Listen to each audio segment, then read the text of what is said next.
Hi, it's Damien and welcome back to Damo Drives. I'm down here with MG to drive the brand new MG4, and this is the trophy model. A really interesting car. It's up against the likes of the Cupra Born, the ID3, possibly the Corsa E as well. And the main selling point, well, it's the selling point. Base price £27,000, this flagship model £35,000, and we're going to go out for a drive. I think it looks fantastic, but what's it like behind the wheel? I know it's not cheap. I mean, £27,000 in anyone's eyes is expensive for one thing, but it does really well in this market. So let's hop in, we'll go for a drive, we'll talk about range and battery and tech, what it's like to drive, performance, practicality, lots of things. So let's hop in the new MG4 and go for a drive. Right guys, welcome to the inside of the new MG4. So we've got a rotator die here, put it in D, that's it, foot down. Yep, no start button. As soon as I sat in the seat, it knew I was in here, and we're off. So we're here at Millbrook Proving Ground to take this car out for the next sort of 25 minutes or so, just to see what it's like. So base price, as I said, £27,000. And while that isn't cheap for everyone, it's cheap in this segment. You can get this for around sort of £300 a month on PCP. If you've got something like a salary sacrifice at work, which I have, you're going to pay something like £200-ish a month, which is getting ridiculous in terms of price. I love the look of the car overall. This is the trophy model, so it's the top spec. £27,000 for the base model, another £2,500 if you went for the extended range, and this with all the bells and whistles, extended range. We've got more driver tech, we've got the spoiler at the back, and this lovely orange colour. It's another £5,500 on top of that. So it's a pretty reasonably priced car. I'm not sure if I'd go for the trophy model, to be honest. I would probably choose the slightly cheaper SE long range, which is £2,500 on top, so it's about £30,000. I've got a nice driving position. The seats are quite comfortable, they're in fabric. Now the steering wheel is slightly unusual. It's got a flat bottom but also a flat top. It's well laid out. There's not too many buttons on the steering wheel either, which is a good thing.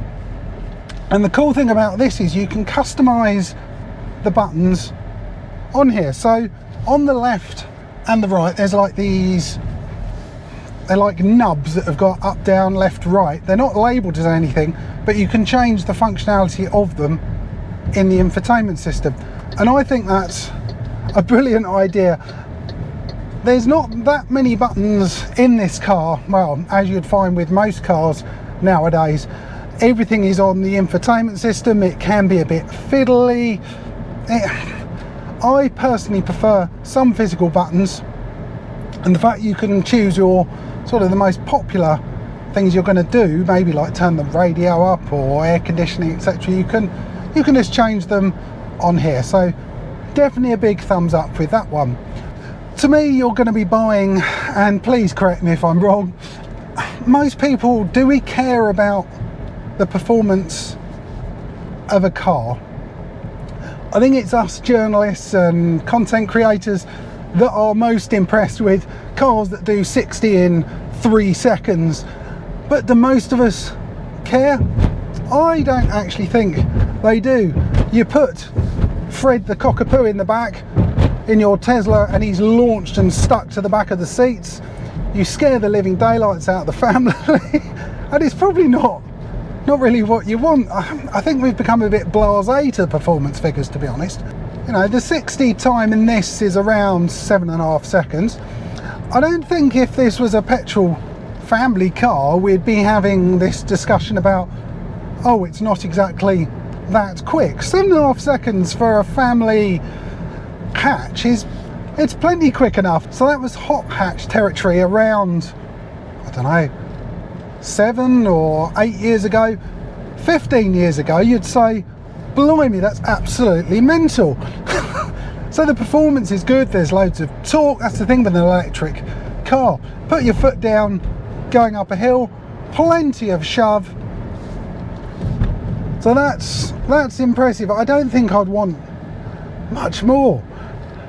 There is going to be, I do believe, a more performance variant, because this has got the single motor, which is going to possibly be the version that Fred the Cockapoo gets stuck to the back window when he's in the boot and you scare your passengers. But I don't really know anything about that at the moment. The visibility out the front is great. It's a really nice view. It's letting in lots of light. It doesn't come with a sunroof, which would have been quite nice. I don't even think that's an option, to be honest. But it's comfortable, it's relaxing. It's just very, very pleasant to drive along. There's very little road noise. I'm just doing sort of normal speeds. I mean 30, 40 miles an hour, and there's not much. The climate control's blowing, so that's probably the most noisy option on here.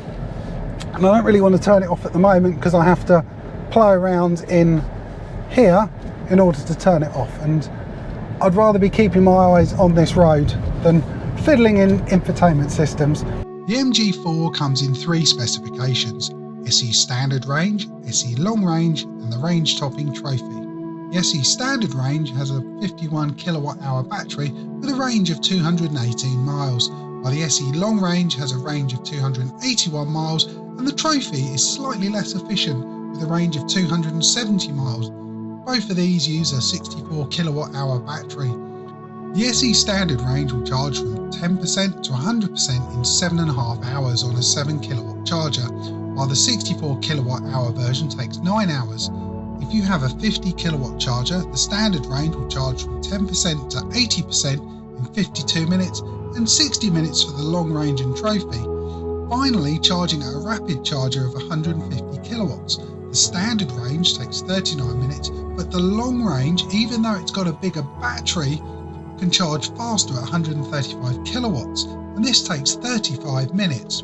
So regenerative braking is an interesting part of owning an EV. Now, regen, if you haven't come across it, basically means that when you ease off the accelerator, rather than the electric motor pushing you forwards, it turns in reverse and acts as a generator, so creating electricity to put back into the battery. Now, the level of regen, so basically how aggressive that braking effect is, you can change that on the car. It's buried away in the infotainment system. So if you don't really like that sort of driving, or maybe on the motorway and you want to have more of a lift and coast, you can change that setting. Pretty simple to do, but like I said, it's buried away in here and I don't want to play around with it while trying to concentrate on the road. Now I've got it in its less aggressive state because I find if you're pushing on rather than town driving, I prefer to feel a bit more natural. Now the hardest thing you've got, and I think most manufacturers struggle with this, and it's a big challenge, is when you are braking normally, petrol engine, you put your foot down and obviously the brake pads touch the discs and it slows you down. But what happens with an EV with regen is the first travel of the brake pedal engages that regenerative braking, so the electric motor turning in the opposite direction, and that's the first bit of braking. You push a bit harder and that's when the traditional discs and pads come in, and it's the transition between the two, because the amount of force you're putting on is different. You can sometimes have like a spongy feel. It can feel a bit strange, but the MG seems pretty good, to be honest. So in terms of practicality, what's it like? Well, the back has got a reasonable amount of legroom. Sat in there a bit earlier on, my feet are fine, they go under the seats. The back two seats has two Isofix, and with a flat floor giving passengers a more comfortable seating position, and the person in the middle has a slight recess between the driver's seat and the passenger's seat, where the central console has been pushed forward. And on the back of that there's a single USB port allowing you to charge your phone. Pockets on the back of each seat, both the top and the bottom, gives you a bit more storage. In terms of boot size, 363 litres, and folding the seats down gives you 1,177 litres.